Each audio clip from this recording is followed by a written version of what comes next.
ಅತ್ರ ಶೂರಾ ಮಹೇಶ್ವಾಸ ಭೀಮಾರ್ಜುನಸಮಾಯುಧೇ ಯುಯುಧಾನೋ ವಿರಾಟಶ್ಚ ದ್ರುಪದಶ್ಚ ಮಹಾರಥಃ ದ್ರಷ್ಟಕೇತುಶ್ಚೇಕಿತಾನಃ ಕಾಶೀರಾಜಶ್ಚ ವೀರ್ಯವಾನ್ ಪುರುಜಿತ್ಕುಂತಿಭೋಜಶ್ಚ ಶೈಭ್ಯಶ್ಚ ನರಪುಂಗವಃ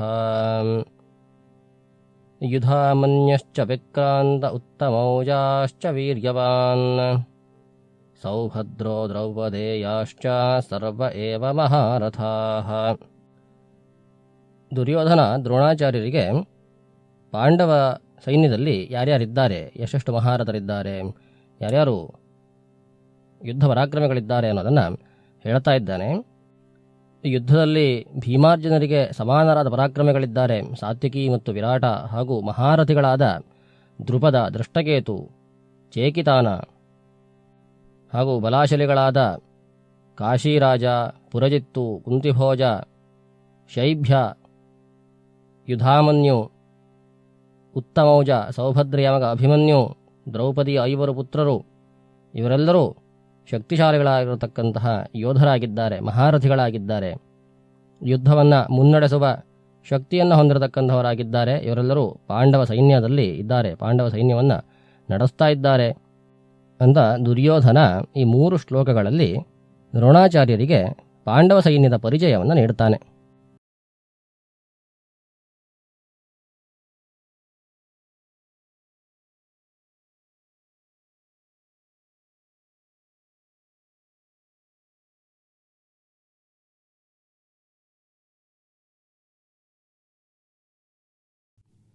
ಅಸ್ಮಾಕಂತು ವಿಶಿಷ್ಟಾ ಏತಾನ್ನಿಬೋಧ ದ್ವಿಜೋತ್ತಮ ನಾಯಕ ಮಮ ಸೈನ್ಯಸ್ಯ ಸಂಜ್ಞಾರ್ಥಂ ತಾನ್ ಬ್ರವೀಮಿತೆ. ಈ ಶ್ಲೋಕದಲ್ಲಿ ದುರ್ಯೋಧನನು ದ್ರೋಣಾಚಾರ್ಯರಿಗೆ ಹೇಳ್ತಾ ಇದ್ದಾನೆ, ಪಾಂಡವರಲ್ಲಿ ಇರತಕ್ಕಂತಹ ಮಹಾರಥಿಗಳನ್ನು, ಸೈನ್ಯ ಮುನ್ನಡೆಸುವಂತಹ ಯೋಧರನ್ನು, ಮಹಾಬಲಶಾಲಿಗಳನ್ನೆಲ್ಲ ನೋಡಿಯಾಯಿತು. ಈಗ ನಮ್ಮ ಕೌರವ ಸೇನೆಯಲ್ಲಿ ಯಾರ್ಯಾರಿದ್ದಾರೆ ಅನ್ನೋದನ್ನು ನೋಡೋಣ ಅಂತ ಹೇಳ್ದ.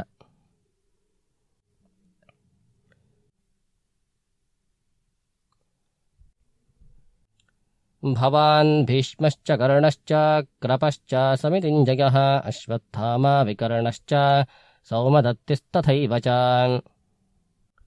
ದ್ರೋಣಾಚಾರ್ಯರೇ ನೋಡಿ, ನಮ್ಮ ಸೇನೆಯಲ್ಲಿ ಪಿತಾಮಹ ಭೀಷ್ಮರು, ಕರ್ಣ, ಸಂಗ್ರಾಮ ವಿಜಯಿ ಕೃಪಾಚಾರ್ಯರು, ಅಶ್ವತ್ಥಾಮ, ವಿಕರ್ಣ ಮತ್ತು ಸೋಮದತ್ತನ ಮಗ ಭೂರಿಶ್ರವ ಅನ್ನುವಂತಹ ಯೋಧರಿದ್ದಾರೆ ಅಂತ ದುರ್ಯೋಧನ ಆಚಾರ್ಯರಾದ ದ್ರೋಣರಿಗೆ ಹೇಳ್ತಾನೆ. ಅನ್ಯೇ ಚ ಬಹವಃ ಶೂರಾ ಮದರ್ಥೇ ತ್ಯಕ್ತಜೀವಿತಾಃ ನಾನಾಶಸ್ತ್ರಪ್ರಹರಣಾಃ ಸರ್ವೇ ಯುದ್ಧ ವಿಶಾರದಾಃ. ದುರ್ಯೋಧನ ದ್ರೋಣಾಚಾರ್ಯರಿಗೆ ಹೇಳ್ತಾ ಇದ್ದಾನೆ, ಭೀಷ್ಮಾಚಾರ್ಯರು, ಕರ್ಣ, ವಿಕರ್ಣ, ಸೋಮದತ್ತ, ಭೂರಿಶ್ರವ ಮುಂತಾದಂತಹ ಯೋಧರಿದ್ದಾರೆ. ಅವರನ್ನು ಹೊರತುಪಡಿಸಿ ಬಹಳಷ್ಟು ಶೂರರು, ವೀರರು, ನನಗೋಸ್ಕರವಾಗಿ ಜೀವವನ್ನು ಕೊಡುವಂತಹ ಯೋಧರೆಲ್ಲರೂ ನಮ್ಮ ಸೈನ್ಯದಲ್ಲಿ ಇದ್ದಾರೆ. ಅವರೆಲ್ಲರೂ ಬಹಳಷ್ಟು ಶಸ್ತ್ರಾಸ್ತ್ರ ವಿದ್ಯೆಗಳಲ್ಲಿ ಪರಿಣಿತರಾಗಿದ್ದಾರೆ, ಯುದ್ಧವನ್ನು ಚೆನ್ನಾಗಿ ಬಲ್ಲವರಾಗಿದ್ದಾರೆ ಅಂತ ಹೇಳ್ತಾನೆ.